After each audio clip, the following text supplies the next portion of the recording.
Bonjour à toutes et à tous, bienvenue sur la chaîne, ou rebonsoir si vous venez de la dernière vidéo de The Fable.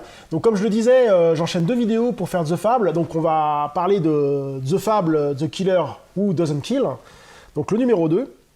Alors on va voir. Akira travaille toujours au temps partiel dans la société de design Octopus, avec le PDG Tokada et l'employé Misaki. Ces derniers ne sont pas au courant des antécédents d'Akira en tant qu'assassin.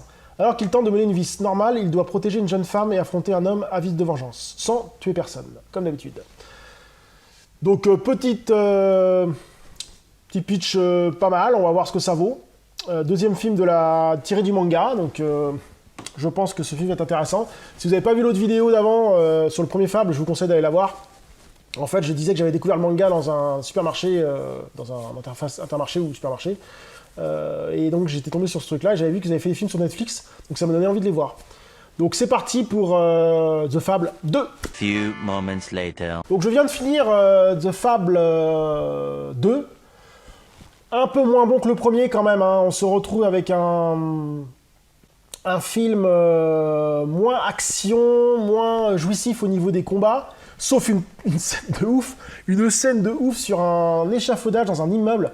Toute la partie de la scène avec l'immeuble et l'échafaudage, elle est juste ouf. Ça, rien que pour cette action-là, rien que pour ce moment-là, allez voir le film. C'est juste grandiose, quoi.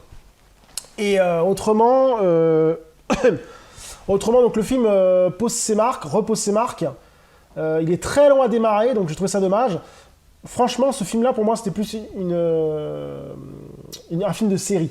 C'est-à-dire qu'en fait, vous savez que dans les séries, souvent, quand il y a une série de 8 épisodes ou 10 épisodes, il y a des épisodes qui posent leur marque, et ça fait un ensemble, et la série est bien. Là, c'est un peu pareil. C'est-à-dire que le premier film avait mis la barre très haut, avec de l'action, du suspense, vraiment un truc vraiment fou.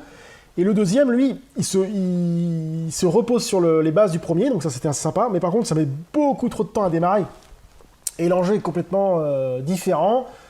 Comme je vous disais, à part la scène de ouf, là, sur l'échafaudage, les gunfights, pareil, qui sont vraiment bien dans l'immeuble. Après, il y a un moment vraiment de calme. Et puis le final est très moyen. Je m'attendais à un final un peu plus badass, parce que c'est vrai que le final de l'autre avait été assez badass. Et là, on se retrouve avec un film un peu moins bon, même beaucoup moins bon, faut être honnête, hein, qui reste correct, hein, faut être honnête, qui reste correct. Mais je pense que ce film est plus tiré d'un moment calme du manga. Parce que pour ceux qui savent, dans les mangas, il y a toujours des moments hauts et des moments un peu plus d'accalmie qui sont un peu plus calmes. Et là, je pense que ce film est tiré plus du moment où c'est calme.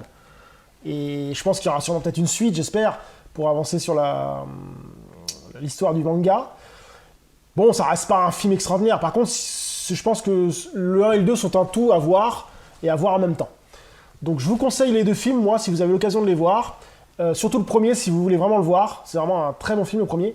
Et le deuxième est passable. Enfin, ça va. Mais pour la scène, je reviens encore dessus, hein, mais pour la scène de l'échafaudage, rien que cette scène-là, le film vaut le coup. Hein. Je vous conseille d'aller le voir. Donc voilà, sur ce, je vous dis à très bientôt sur la chaîne. Salut!